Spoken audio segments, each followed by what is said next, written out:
Okay, Bobby, so now our next patient is a 2-month-old, so she is due for her first shots. So I just wanted to go through a couple of things to help prepare her for that vaccination that we're gonna do today once the provider sees her. So I was gonna walk you through the protocol and the steps for doing the pain ease. It's something that we're able to do here in the clinic. It's still gonna be painful.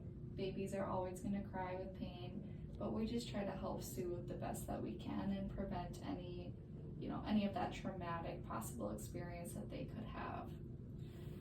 So you can find all of this information on My Nursing for all of our protocols, and then it'll walk you through the policy and how to do and use the equipment properly. So for the pain ease, we're gonna verify that we have the correct patient using those 2 patient identifiers.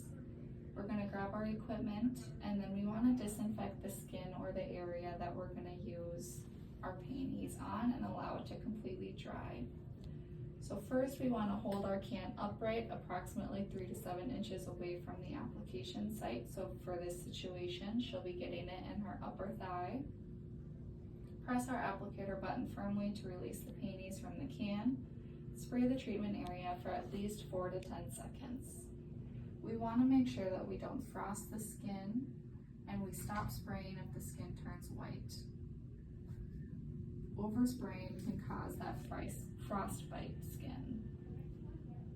Alternative application methods for cold sensitive patients, we could use a medication cup instead, or press the applicator button firmly to release pain ease from the can. So then we'd spray it into the medication cup. And then we want to place a cotton ball into the cup to absorb the contents and then put it onto the skin. So then we would perform our indicated procedure within 1 minute of applying that pain ease to making sure that it has the most effective treatment.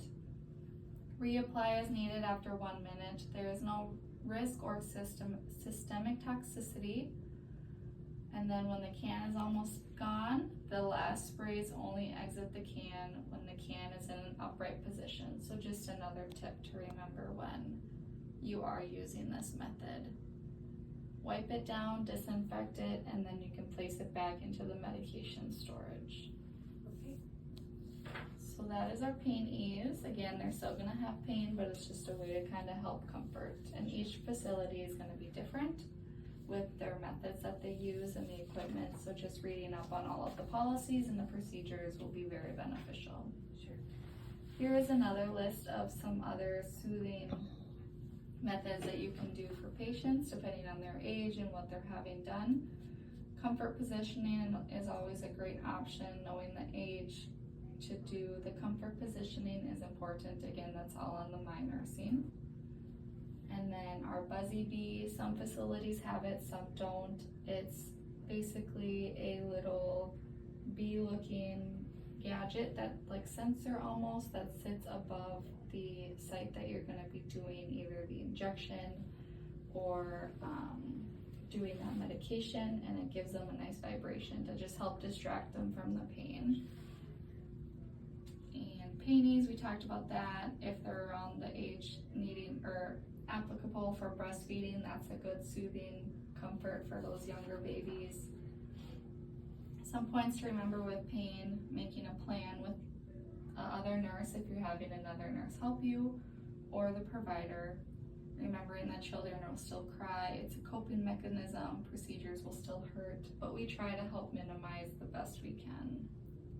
Don't guarantee to parents that they will feel it less, because that's not always necessarily the situation, or you can't guarantee and make that promise, but know that you're going to try your best to try and make it as less painful as you can. Do you have any questions? Otherwise, we can go get that vaccine drawn up for the patient. No questions. Thank you. Okay, sounds good.